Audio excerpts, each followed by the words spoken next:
Hey Dabbles, I really hope this video finds you and your family safe and well. So today I wanted to talk to you a little bit about something that I mentioned in another video where basically I am kind of ahead of the curve of this whole staying at home quarantine thing, because I had this situation where I basically was playing hospice for my dog for many months, and I couldn't leave the house because he required 24/7 care. And you know, I loved him so much. I had him for 18 years and he was the love of my life, and we did everything together, and he wasn't ready to go.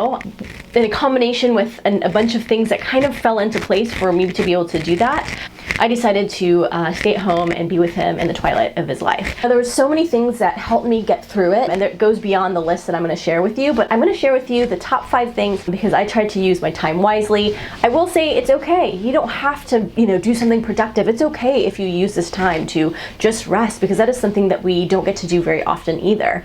I know a lot of my Dabblerella followers actually came from the article that I wrote for a thought catalog. If you're unfamiliar with it, I encourage you to go look it up. If you go to Dabblerella.com and go to the top right search bar and click 7 tips, it will bring up the article that I am talking about. But basically in that, I was talking about ways that you can self-heal in this crazy connected digital world. And I won't go too into that because you can read the article for that. But ultimately, we've become so robotic. We are so connected, which is so wonderful in a lot of ways. But it's also taken away from so many things that are important to us. During this time, there's so many things that you can do. You can connect with your kids, you can connect with your friends, you can connect with yourself. I have noticed that a lot of people have a really hard time being by themselves. And while, of course, we are social animals, that's obviously, that's who we are as human nature. But I think at the same time, you have to have healthy doses of being able to sit with yourself, be able to have self-reflection and kind of time to grow and evolve as a person. So I used the time that I had to try to be productive in a lot of ways. And I'm gonna share some of the tools and resources and things that I did to keep myself busy and forever growing. So here's 5 things you can do while you're in quarantine. Number 1.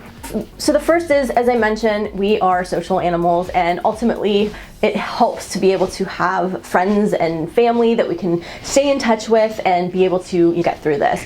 Now, it makes it a little bit difficult because some people have kids and they have to homeschool on top of their working from home. Some people are working from home, and our schedules keep us really busy, our personal lives. Even if you're not married, even if you don't have kids like myself, I tend to keep myself pretty busy, aka the name Dabblerella. So it's really hard for me to, get a random phone call, and it kind of feels intrusive sometimes for me when somebody randomly calls me or randomly FaceTimes me, because I have to be prepared for it. And I lived across the country, and I had half of my best friends in California and half of my best friends in Georgia. And it was really difficult for many years for me to stay in touch with people without scheduling an appointment time. Me and my closest girlfriends a lot of times would literally schedule like an appointment time that we would sit down on a Friday night, have a glass of wine, and pretend that we were together, but it was over the phone. So we'd have these little phone dates. And while that was really wonderful, I was literally speaking to people who were my best friends once every 6 months. And one of the things that helped me to get through the time that I was in isolation was using this app that really helps be able to continue to communicate but without having to schedule time. So the app I'm talking about, you may have already heard of, but it's the app called Marco Polo. What I like to describe it as is basically a app that's like FaceTime meets voicemail in a way. But ultimately you have a conversation, you record it, you put it on the app, and then the person watches it and then records it and puts their response. Initially I was like, I don't think that's my thing. But if you use it a few times, you will see that it is absolutely amazing. And the reason is because it is on your own time. You can watch it on your own time and you can respond in your own time. And that makes it so appealing to me. One of the things when I first started using it was a couple years ago when I would drive home from work. Of course, don't drive and hold your phone. It's illegal in I think all or most states. But basically I had a little thing that I put in my air vent that held my phone, and I would basically listen to them on my drive home, and then I would respond. So, I would use this on my drives, and I loved it because I was able to catch up with my friends essentially on my drive home. And it kind of, passed the time in traffic while I was also learning about what was going on in their lives and, eventually being able to respond as well. It actually helped me talk to my friends a lot more, like a lot more. If I was trying to have a phone call with my friends every single day, that just isn't feasible with most of our schedules these days. I've come to realize that I'm using it and speaking to them on almost a daily basis, is not an every other day basis. So it's a really nice way to catch up. And there's also no hard feelings if we don't get back to each other right away, because it is on your own time. It's one of my favorite ways to stay in touch when you're not able to leave the home. Number 2. So if you're subscribed to my channel, and I hope you all are, I actually talked about this in my video that I made about how much I love libraries.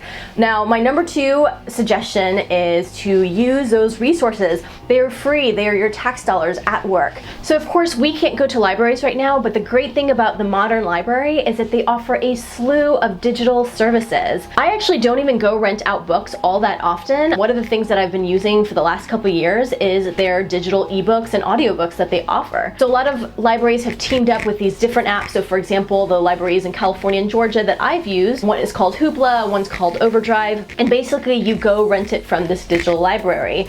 It's really great because you can also download an audiobooks. So if you're more of a listener, they do offer that as well.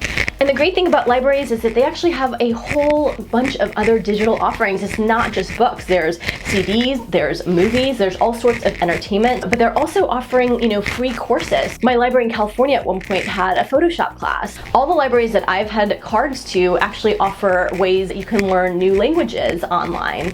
And they offer classes for all sorts of things. My library in Georgia had fitness classes. So they offer a variety of things that you have available, and you don't have to go to the actual physical library in order to use their services. So just last week, I checked out a library ebook on my Kindle, and actually a new service that my library offered is to download it from Amazon. So I was actually able to use that instead of Hoopla and Overdrive and whatever sources.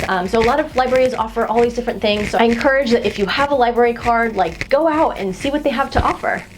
And that actually brings me to number 3. So one of the million things that I did during the time that I was at home was I took a ton of online classes. So my industry is actually in marketing, and I wanted to know a little bit deeper on different parts of the business that I was managing. So I took some digital marketing courses, I took UX classes, which is user experience. I took a class that was a free class being offered by Yale. If you guys are subscribed to my blog, Dabblerella.com, you would have actually seen that I did a Cliff Notes version of my favorite takeaways from the Yale class on happiness. I offer breathworks and sound healing, so I'd taken some classes on that.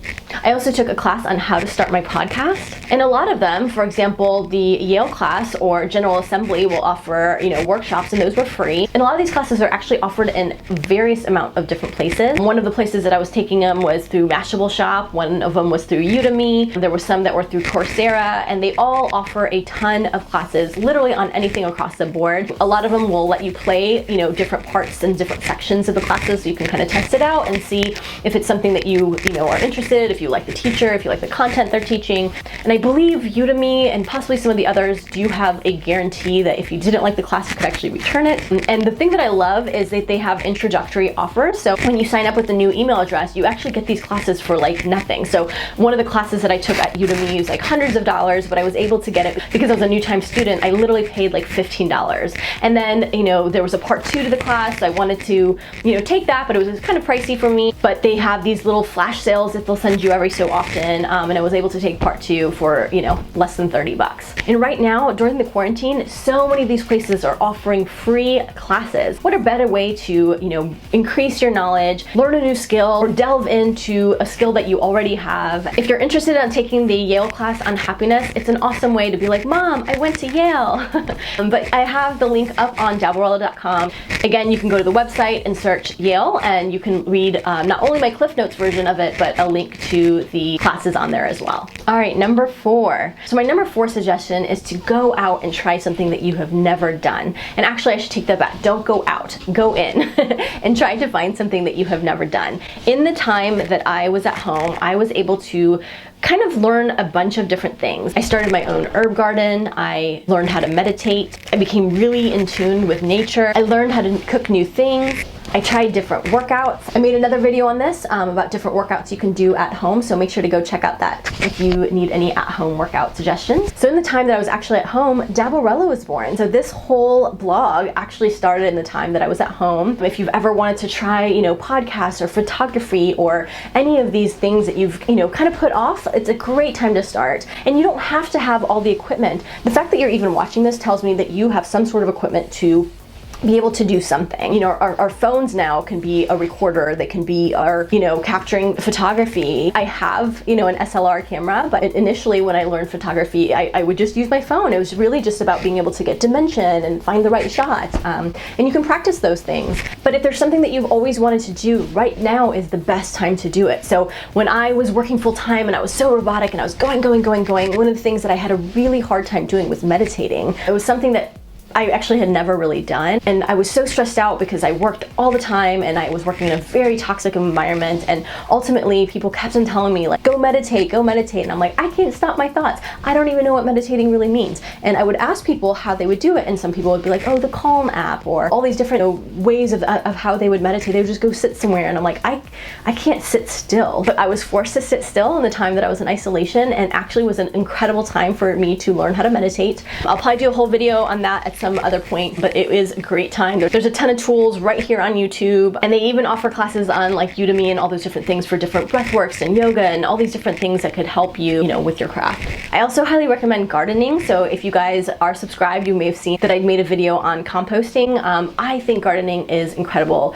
There's something about gardening that is so therapeutic to me. I started my own herb garden and fruits and different things as well, and I love being able to use those for my own recipes. There's something, not only do they taste different, and I don't know, maybe it's all in my head, but I feel like it actually just tastes so much fresher, and it literally just has a different taste. And it's really, really cool when you can go in your yard and get the ingredient that you need and be able to use it in your recipes.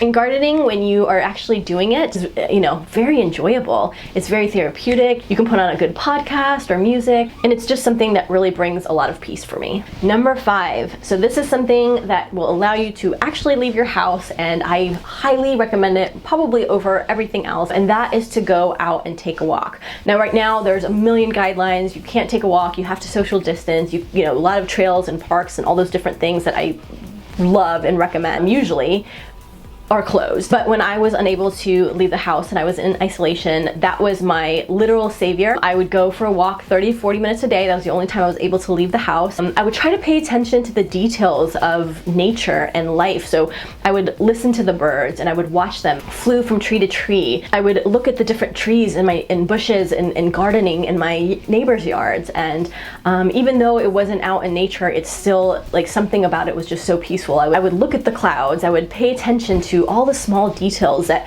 when we are so robotic and going, you don't have time to look at that stuff and you don't appreciate it. That whole saying, you know, stop and smell the roses. I mean, that is literally what I was doing on these walks. I would, you know, smell the different flowers that were growing, you know, all over the place. Just really enjoying the nature that was out there. And right now, with all of us at home, hopefully in your area, the nature is flourishing so you can, you know, enjoy it. And one of the things that I loved to do while I was walking was put on the Oprah Super Soul Sunday podcast, and it was very inspirational. She has a lot of thought leaders and spiritual leaders on there, and even like different interviews with people, but it's all very inspirational. And something about just being out in nature and paying attention to the details and listening to this inspiring stuff just brought a lot of peace to me. So those are my 5 tips. Hopefully they'll help you while you guys are at home, give you some ideas. So for now, I just want to give you some of my tips of things that I had done that had helped keep me sane during that crazy isolation time. And I hope that you all continue to be safe, sanitized, and sane. Thanks, Dabbles.